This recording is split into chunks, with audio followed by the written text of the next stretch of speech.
Alright y'all, Rocky here, and today I will be going over my stretch routine that I do virtually every time before I session or every time before any of my classes. So first off, you want to start off in a straddle sit. Get yourself as wide with your legs as you physically can comfortably. Try to get your toes pointed and reach to one side first. You want to try to reach both hands towards the end of that foot as best as you can. Try slowly reaching down as much as you can, and if you can relax down onto your leg, then that is optimal. You want to always make sure that you're straightening out those legs, actively squeezing your quads as you reach through that stretch. Then you go to the other side, hold about 15 seconds for each stretch. Just going into it, this is my static stretching routine. Reach all the way straight out towards the middle for the middle stretch. And then you bring it into a pike, reaching all the way as far to your ankles, heels, or toes as you can. And then for your toes, you want to try to lift up on those toes and get your calves, or to get your heels to lift off the ground. I'm not quite as good at that yet. But then you're going into your butterfly stretch. There's two approaches that you can do at having butterfly. You're either wanting to actively push down with those elbows and get yourself to open up into that stretch as much as possible, or you want to try to relax your knees, getting those hips open on your own without any active pressure on them. An easy way to gain more flexibility with this stretch is before bed to lie down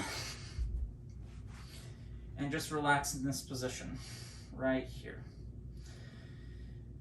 Try to go for about 10 minutes before bed, and you will notice a noticeable increase in that flexibility, getting your thighs closer towards the ground. So once you're finished with your butterfly stretch, you're going to go to one of your side lunges. I will start to this way first. You're going to go all the way into that lunge as much as you can. You want to try to keep your foot in front of your knee so that you can really feel that hip flexor stretch out. You either want to keep your foot directly underneath your knee in that stretch or slightly more out in front of it. And then we're bringing our hips back, straightening our leg, hands on both sides.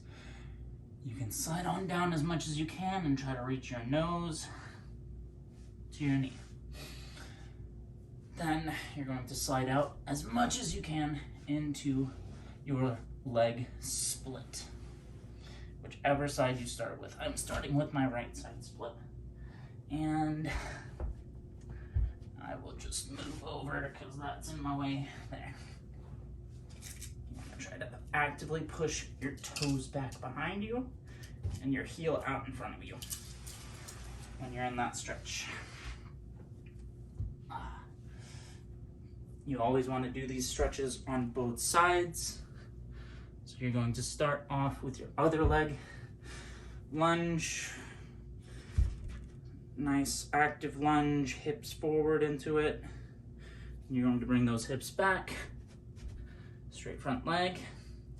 Nose down towards your knee. And then you slide out as far as you can into that split. Driving your toes back, legs straight, pointed toes in the front, and sliding down as much as you can. Next is going to be your middle split. So first, you want to start off with a solid foundation. Feet as wide as you can get them on their own, before putting your hands down. Then you're just going to let your feet slide out towards both sides evenly, hips directly over top of your feet in a straight line. You can go to your heels and slide out. Try and keep yourself over the top of yourself in that stretch. If you can go down to your elbows, that can get yourself down even lower into that split.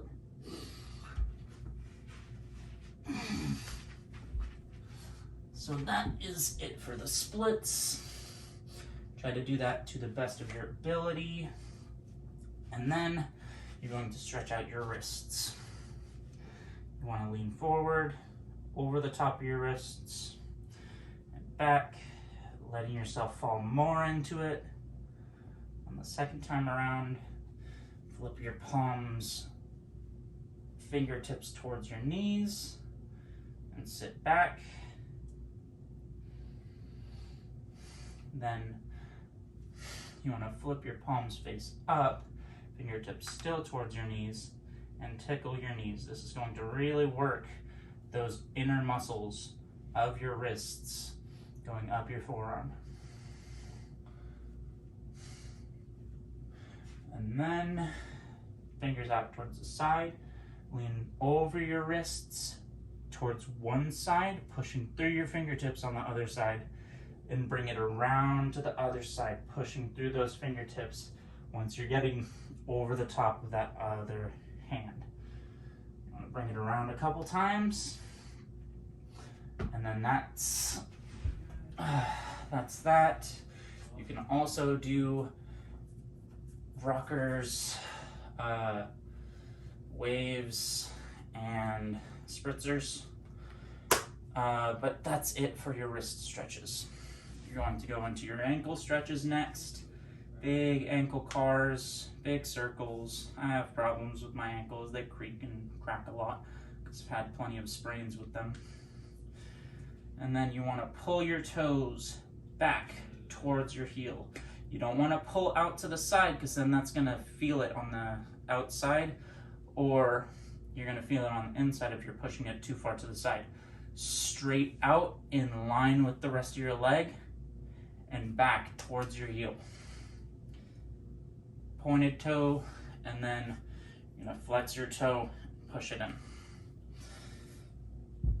Other leg, same thing, big circles, opposite side circles, pointed toe, bring it back, flex, and push it in. And then for your shoulder stretches, I'm going to start with arm across and pulling it in as tight as you can. You can rock it up and rock it down. Just try to keep it in. Other side, up, down, keeping it in. And then you're going to pat yourself on your opposite side shoulder, grabbing your elbow and pulling it up and in. You want to keep your eyes facing forward as you're holding that stretch. You want to be able to tap the back of your shoulder on the other side. Other side, pats your shoulder, pull it in, and make sure you're looking forward. You don't want to look down because you're not getting an optimum stretch with your shoulders. Being able to keep your arms up by your ears how you would in a back handspring. So that is it for the basic stretches that I do for my routine. There are also some stretches that people with less activity, or if you're just trying to create a little bit more looseness and comfort in your body, that you can do. One of the ones that I really like is the T-stretch. Bring your foot over to the other side, pulling that knee down and trying to keep that shoulder all the way back. This helps to loosen up the I forgot what is it the sacrum? The disc that goes right in your pelvis, right at the end of your tailbone. There's connections on both sides with your pelvis that can get very inflamed, and the muscles in there can just get a little bit rough to deal with sometimes. So this stretch can really help to alleviate some of that stress and pain going through that lower back area. And then you have another lower back stretch that I really love is the seal stretch. Hips down, toes pointed, arms straight underneath you, and you're trying to bring your hips down towards the floor as much as you can.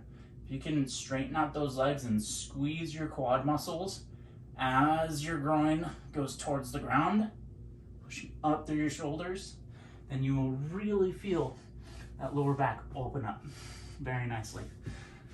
Obviously, you have the bridge stretch that you can do, which requires a little bit more dexterity and shoulder strength. But as you can see, I'm not as good at that one. But yeah, that is it for my stretch routine. Leave a like if you enjoyed, comment what else you'd like to see me do in terms of tutorials in the future, and subscribe for more. But as always, Rocky out. Peace.